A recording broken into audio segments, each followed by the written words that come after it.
지금 당대표 권한대행을 또 맡고 계시죠. 예, 전화 연결돼 있습니다. 주호영 대표님 안녕하세요. 예, 안녕하십니까. 주호영입니다. 네. 지금 뭐 코로나 상황이 상당히 걱정스럽잖아요. 지금 예. 방역도 그렇고 이 백신도 그렇고 좀 어떻게 바라보세요? 우선 이 정부가 방역 문제를 밀실 방역 혹은 방역 독재식으로 자신들만 정보를 독점하면서 전문가들의 조언을 잘 듣지 않는 것 같습니다. 우선 방역 방법도 문제이고 그다음에 백신 확보도 커다란 문제인데요. 네. 방역에 관해서는 그 소위 이 자가진단 키트 사용을 저희들은 작년 후반기부터 주장을 해왔습니다. 오세훈 서울시장도 지금 얘기하고 있는 거죠. 그렇습니다. 전 세계 100여 개 나라에 수출을 하고 있고 100여 개 나라에서 그걸 사용하고 있는데요. 민감도가 낮다.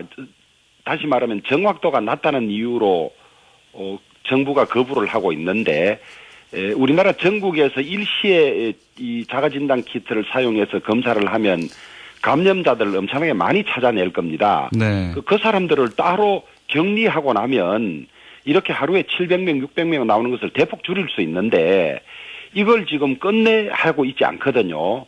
그래서 그것은 잘못됐다고 보고요. 네. 그분들이 하는 이야기는 신속 진단 키트를 사용하면 정확도가 떨어져서 양성이 음성으로 나오는 수가 있는데 그러면 그 사람이 돌아다니면서 많이 퍼뜨린다 이런 이야기인데 지금 음성으로 나왔다고 하더라도 다 마스크 쓰고 다 손 씻기 다 하고 있지 않습니까?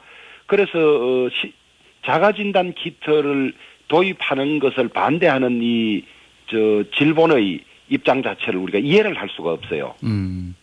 그다음에 백신 문제는 대통령께서 백신에 관해서 이 터널이 보인다 또 어느 정도 안정적으로 가고 있다고 말씀하셨는데 사실은 거의 반대로 가고 있거든요.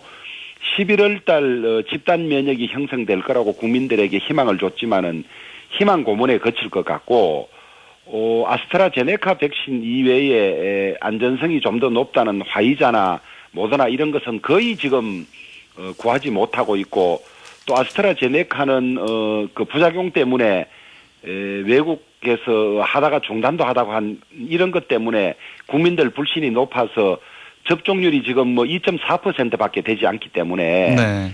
이런 문제를 좀 정보를 공개하고 국회 차원에서도 논의하고 그래서 국민들의 지혜를 짜서 가야 할 텐데 이미 대실패를 하고 있어서 그런지 이것을 감추고 계속 이렇게 시간만 끌면서 얼버무리고 있으니까 참으로 안타깝죠. 이 백신 문제는 사실은 또 이 외국에서의 공급 문제가 좀 원활치 않은 것 같아서 상당히 좀 걱정을 많이 키우고 있더라고요. 그런데 이제 작년에 저희들이 이 추경할 때 백신 확보 예산을 저희들이 만들어 드렸거든요. 네. 정부가 정부 예산에 편성해오지 않아서 저희들이 백신 확보해야 된다고 먼저 국민의힘 야당이 이렇게 예산을 만들어주고 독촉했음에도 불구하고 뭔가 착각을 하여튼 해서 치료제가 나온다 국내 백신이 된다고 하다가 대재앙을 가지고 온 거죠. 우리나라가 세계에서 백신 접종률이 지금 110번째 정도 되고 있습니다. 네. 이 코로나에서 신속히 벗어나는 것이 이 경제 활성화라든지 우리 국민들의 이 일상생활로 돌아오는데 가장 급선무인데 가장 중요한 것은 챙기지 않고 있다가 이런 낭패를 보게 된 거죠. 네. 무엇이 중요한데 하는 말이 있습니다만은 이 정부 당국자들이 대통령부터 이 코로나 전국에서 무엇이 중요한지 정말 모르고 있었던 것 같습니다. 네. 그러니까 방역에 있어서는 이 자가 진단 키트를 도입하는 게 굉장히 급선무고 예. 이 백신 문제는 사실 또 뾰족한 해법이 좀 없는 거네요. 그러면. 아니 이제 이스라엘 같은 경우에는 모사드라는 정보기관까지도 나서고 이러는데 우리도 노력은 하고 있는 걸로 알고 있습니다만은 이것은 가장 국가의 최우선 과제로 해서 대통령이 직접 챙기고 활동하고 해서 어떤 방법을 통하든지 백신을 조기에 도입해야 되죠. 미국 같은 경우에는 6억 도스 이상을 확보하고 있다고 하고 예. 5월쯤 되면 잔여분이 한 2천만 내지 3천만 잔여분이 남는다고 합니다. 그런 것이라도 확보하기 위해서 최선을 다해야 될 걸로 봅니다.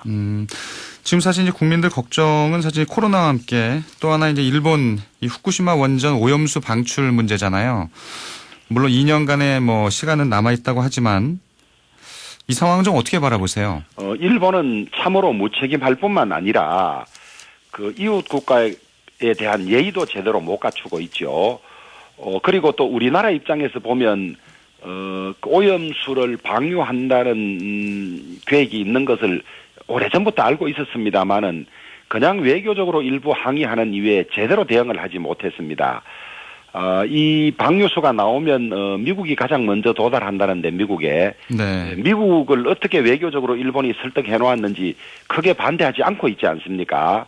그래서 일본도 아주 나쁘지만은 이 문제에 대한 우리 정부의 대응도 소홀하고 제대로 하지 못했다 이렇게 보고 있습니다. 예. 미국이 이 부분을 크게 문제 삼지 않는 게 사실 굉장히 좀 이해가 안 되더라고요, 저는. 이제 언론에서는 일본이 집요하게 오랜 기간 외교를 통해서 미국을 설득하고 아예 이해를 설득한 것이다. 그렇게 보고 있는 것 같습니다. 뭐 가장 걱정스러운 부분이어서요. 먼저 여쭤봤습니다. 사실 이제 뭐 제1야당 이 국민의힘 입장에서 보면 이제 4.7 재보선 이후에 이 국민의당과의 이제 이 합당 문제, 합당 시기 뭐 이런 부분이 가장 큰 현안이 되지 않을까 싶은데 이게 문제가 좀 금방 풀리지는 못하는 것 같아요. 저는 그렇게 보지 않습니다. 일부 언론은 제가 보기에는 정확한 내용을 모르고 약간 비관적인 논조를 가지고 계시던데 예. 국민의당 측과는 대화가 잘 되고 있고 다만 이제 국민의당이 이 당이란 것이 민주적으로 운영돼야 하는데 당대표 한 사람이 나 그냥 합당하겠소 이럴 수는 없지 않습니까? 네. 그래서 시도당과 그다음에 당원들을 상대로 합당에 대한 의견을 수렴하고 있는 걸로 알고 있습니다.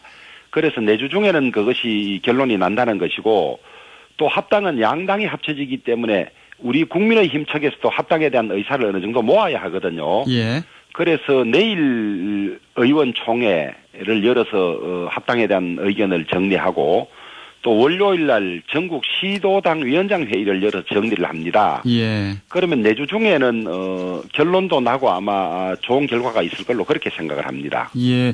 지금 이 국민의힘 내에서는 그 합당을 먼저 하느냐, 전당대회를 먼저 하느냐 이렇게 좀 입장이 좀 갈리고 있는 거 아닌가요? 의견은 뭐 다 다를 수 있습니다만은 예. 우리부터 먼저 체제를 정비하고 합당해야 된다는 의견도 있습니다.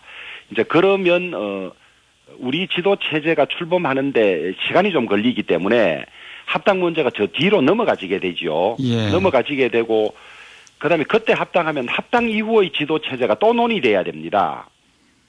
그런 문제 때문에 합당이 그렇게 시간이 오래 걸리지 않는다면 합당 이후에 전당대회를 하는 것이 맞다는 의견이 더 높은 걸로 파악을 하고 있습니다. 합당을 먼저 하고 그다음에 전당대회를 열자. 예, 그러면 한 번에 지도부를 구성할 수 있는데 우리 국민의힘이 먼저 전당대회를 하고 합당을 하면 그 합당한 이후의 지도 체제를 또 논의해야 되는 것이거든요. 예.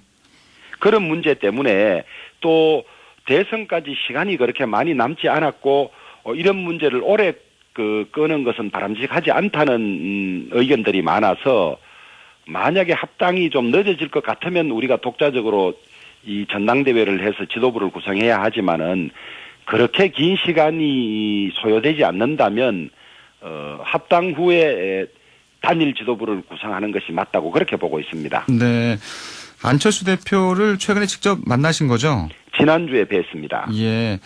어떠세요? 뭐 김종인 전 비대위원장과는 뭐 여전히 이 관계가 이렇게 좀 편치 않아 보이는데 뭐 이 통합이나 이런 과정에서의 이 걸림돌은 없을까요? 통합에 있어서의 걸림돌은 보통 한 세 가지쯤 됩니다. 네. 지분을 어떻게 정리할 것이냐. 지분 협상이 되게 힘들 수 있죠. 그다음에 재산 상태가 어떻게 되느냐. 그다음에 사무처 직원들의 고용 승계라든지 뭐 이런 것이 어떻게 되느냐 이런 문제인데 지분 요구도 하지 않는다. 그다음에 재산 관계도 깔끔합니다. 그다음에 사무처 직원도 숫자가 거의 뭐 한 자리 숫자 정도여서 만약에 통합이 되면 모이는데 별로 지장이 없기 때문에 저는 장애는 거의 없다고 보고 있습니다. 네. 이제 최근에 이 부산에 5선의 중진이시죠. 서병수 의원이 이제 좀 뭐라 그럴까요? 이 중진들은 이제 그 당권 경쟁에서 좀 빠지는 게 좋겠다 이런 취지의 말씀을 하셨잖아요. 예. 예, 그 부분은 좀 어떻게 판단하세요? 뭐 당의 지도 체제에 관해서는 의견이 각자 다 다르기 때문에 예. 뭐 이런 의견 저런 의견 다 있을 수 있습니다. 있고 서병수 의원 같은 경우는 4선 이후에 부산시장을 하시고 또 부산시장 선거에 실패하고 이번에 의원이 됐기 때문에 자기 스스로는 중진이고 조금 이 기성세대라고 생각을 하는 것 같습니다. 예. 그래서 그분의 그런 결심이나 결정은 존중해드리고 그다음에 다른 중진들의 선택이나 이런 것들은 또 각자의 판단에 따른 당 지도 체제에 대한 자신들의 그 계획이기 때문에 일률적으로 강요하거나 이럴 수 있는 성격은 아니라고 보고 있습니다. 네. 오늘 조간신문들을 보니까 이제 어제 그 국민의힘 4선 이상 중진 의원들께서 이제 이렇게 연석회의를 열었는데 뭐 상당히 좀 이견이 많이 나온 걸로 이렇게 보도가 되고 있는데 실제 아니, 그렇지 그런가요? 않습니다. 제가 안에서 느꼈던 분위기하고 예. 밖에 언론으로 보도된 분위기는 전혀 좀 다르고 네. 그다음에 그 안에서 비공개 회의를 했었는데 그 안에서 하지 않았던 말들도 언론에는 무슨 있었던 것처럼 나오고 뭐 이런 것이었습니다. 네. 어느 의원이 저에게 조속히 거취를 결정하라고 이야기를 했다는데 그런 이야기는 없었고 정치 일정은 예측 가능하고 조기에 그 예측 가능성이 세팅되면 좋겠다 그런 정도의 의견이 있었고 그것은 뭐 누구나 다 공감하는 바이기 때문에 그런 정도였지 뭐 누가 직접 저에게 거취를 조기에 결정하라 이런 이야기는 없었습니다. 그런데 언론은 그런 식으로 낙오했더라고요. 예. 아니 뭐 고성이 오가고 좀 자중질환의 모습을 보였다 이런. 아니 그건 뭐 그런 정도는 아닙니다. 예. 아니고 이 정치권뿐만 아니라 뭐 어느 조직이든지 선거가 있으면 자기 주장하고 하는 것은 자연스럽기 때문에 그것을 선거 이후에 승리하고 난 이후에 자만이라든지 무슨 당권에만 탐욕이 있는 것처럼 그렇게 보는 것은 옳지 않은 것 같습니다. 당 지도부를 뽑는데 활발한 토론이 있어야 하고 활발한 비판이 있어야 하고 그러고 그런 비판과 토론을 토대로 당원들이 지도부를 결정하는 것이기 때문에 네. 공동 묘지의 침묵처럼 조용하게 넘어가는 것은 오히려 당에 저는 도움이 되지 않는다고 보고 있고 다만 언론이나 국민들께서 이런 것을 무슨 다툼이나 자중질환으로 평가하지 않으면 좋겠습니다. 아무래도 이 야권의 좀 유력한 이 대선 후보 가운데 한 분이시죠. 윤석열 전 검찰총장. 아무래도 행보가 이제 주목을 받고 있는데 어떤가요? 이 좀 빨리 입당해야 된다 뭐 이런 의견도 있고 늦어도 뭐 7월에는 예. 우선 국민의힘 우리 당의 입장으로 볼 때는 예. 우리 당이 열린 플랫폼이 돼서 야권 후보를 단일화해서 내년에 거대 민주당과 대선을 하자 이런 것이 가장 바람직하죠. 그래서 국민의당과 합당도 추진하고 있는데 윤석열 전 검찰총장의 경우에는 만약에 본인이 정치할 생각이 확고하다면 대선 구도라든지 전국 상황이라든지 이런 것을 참작해서 본인이 정치적으로 결단할 문제라고 그렇게 보고 있습니다. 네. 지금까지 우리 대선 국면에서 제3지대가 성공한 적은 없고 앞으로도 성공할 가능성은 상당히 낮다는 것이 전문가들의 의견입니다. 예. 막상 이번의 경우는 전과 다르다고 하지만은 지나고 보면 또 이 제3지대가 당을 만들어서 선거까지 제대로 하기는 쉽지 않거든요. 그리고 또 만약에 그런 상황이 온다면 이것은 야권 분열 상황입니다. 근데 지금 문재인 대통령과 민주당의 국정 실패나 폭정에 대해서 야권이 대통합해서 단일 후보를 만들어서 정권을 바꿔야 한다는 국민적 요구가 많기 때문에 이러한 재반 사정들을 윤석열 검찰총장께서 잘 검토하고 결정할 거라고 그렇게 보고 있습니다. 네. 어떻게 뭐 윤 전 총장과도 좀 이렇게 접촉을 이어가고 계신가요? 제가 공식적으로 접촉하고 있는 것은 없고요. 네. 다만 뭐 여러 가지 인간관계들이 있기 때문에 우리 의원들이나 우리 당 쪽 사람들이 직간접적으로는 접촉하고 있는 것으로 듣고 있습니다. 예. 김종인 전 비대위원장께서는 이제 윤석열 전 총장이 입당을 안 할 것 같다 이런 또 취지의 얘기도 하셨잖아요. 예. 이 부분은 좀 어떻게 보세요? 내일의 일을 말하면 귀신이 웃는다는 이야기가 있습니다. 상황들이 복잡하고 여러 가지로 바뀔 수 있기 때문에 입당할 것이다 안 할 것이다 미리 단정적으로 이야기하는 것은 정확하지 않을 가능성이 있습니다. 네. 예. 인터뷰 시간이 뭐 다 돼 가는데요. 이 세월호 추모식에 이 국민의힘이 이제 참석하기로 하셨잖아요. 예. 예, 이 부분이 좀 주목을 받고 있는데 어떤 취지일까요? 저희들은 첫째 이제 공감, 그다음에 위로, 치유, 통합 이런 단어들을 생각했습니다. 예.